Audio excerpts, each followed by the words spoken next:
Welcome to the Leo. ఆంధ్రప్రదేశ్లో నిరుద్యోగుల కళలో అయితే ఆనందం చూస్తున్నారు. దాదాపుగా 6 ఏళ్ల పాటు నరకయాతన అనుభవించిన తరువాత ఈరోజు నిరుద్యోగుల కళలో అయితే ఆనందం చూస్తున్నారు.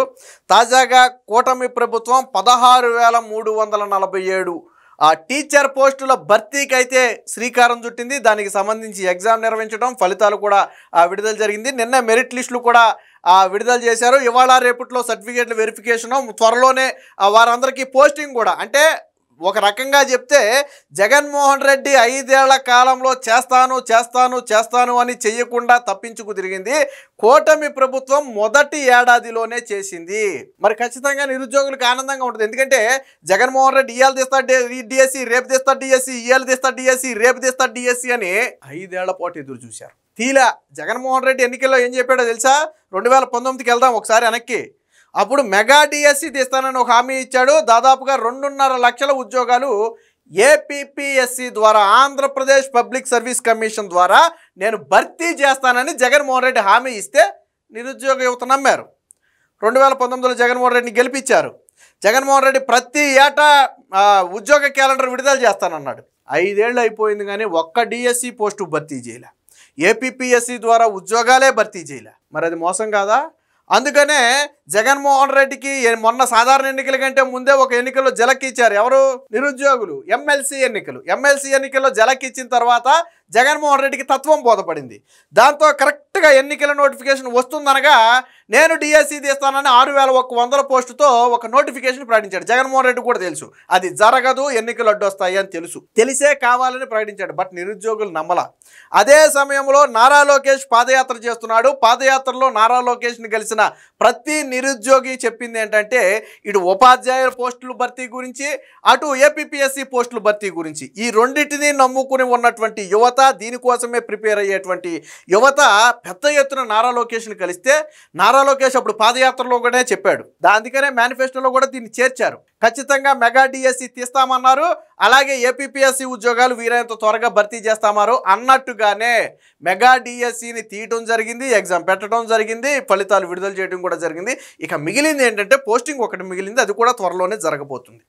నిన్న మెరిట్ లిస్ట్ వచ్చిన తర్వాత సగం అందరి కాళ్ళ ఆనందం. ఇప్పుడు కూడా చాలామందికి సరే ఎగ్జామ్ అయితే పెట్టారు కానీ ఈ ఫలితాలు ఎప్పుడు కొత్తయో, ఎప్పుడుకి నియమిస్తారో, డబ్బులు ఉన్నాయంటారో లేదంటారో, బడ్జెట్ లేదంటారో అని ఒక భయం అయితే నిరుద్యోగుల్లో ఉండేది. కానీ వాటన్నిటినీ కూడా పటాపంచలు చేస్తూ కూటమి ప్రభుత్వం ఇవాళ రేపట్లో సర్టిఫికేట్ల వెరిఫికేషన్ కూడా చేయబోతుంది. దీంతో ఎవరైతే ఇప్పుడు ఉద్యోగాల్లో చేరబోతున్నారో, ఈ 16,000 మంది ఎవరైతే ఉన్నారో వారి కళ్ళలో కానివ్వండి, వారి కుటుంబాల కళ్ళలో కానివ్వండి ఆనందం.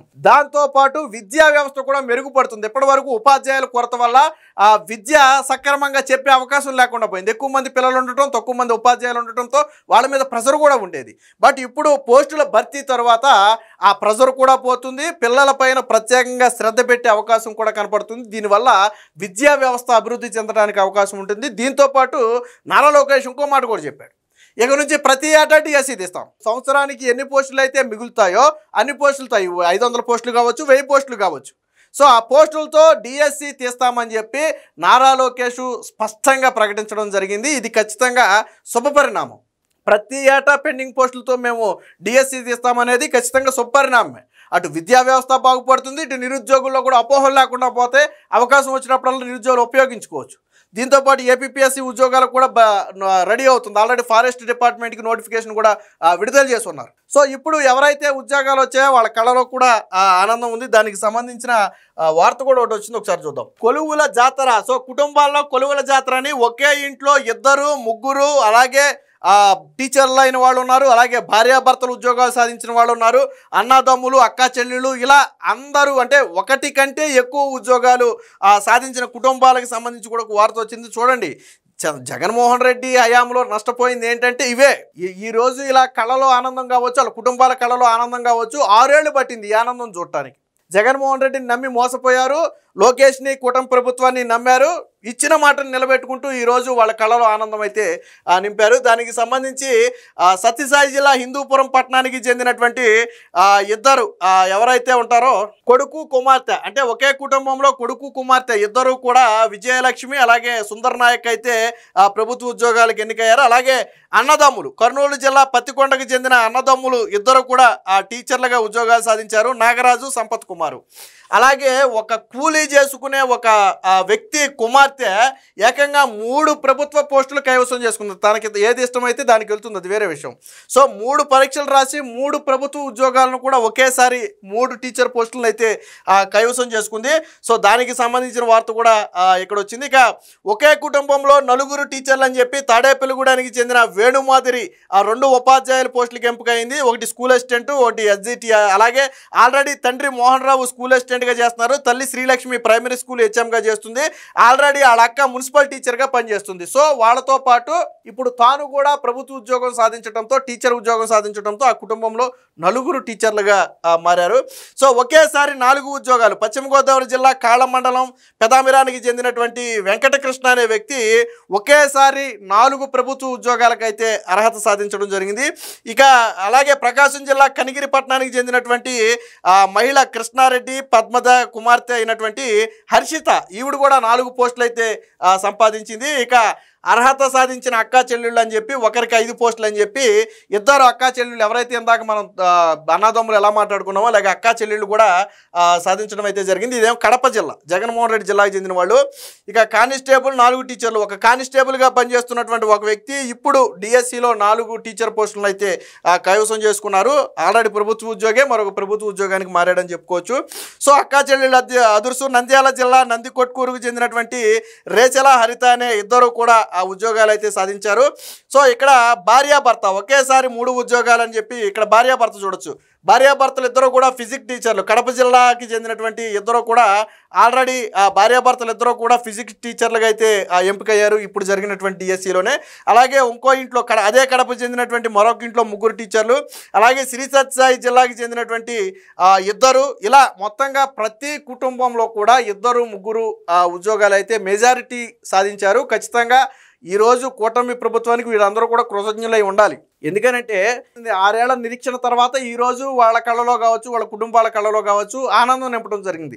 దీనికి సంబంధించి నారా లోకేష్ ఇచ్చినటువంటి హామీ కూడా ఒకసారి చూద్దాం. సో ఇక్కడ చూడండి, ఇకపై ఏటా డిఎస్సి 16,347 పోస్టులతో మెగా డిఎస్సి విజయవంతం అని చెప్పి చెప్పడం జరిగింది. రాష్ట్ర చరిత్రలో మొదటిసారి 16,347 పోస్టులతో మెగా డిఎస్సిని విజయవంతంగా నిర్వహించామని చెప్పి మానవ వనరుల అభివృద్ధి విద్యాశాఖ మంత్రి నారా లోకేష్ అన్నారు.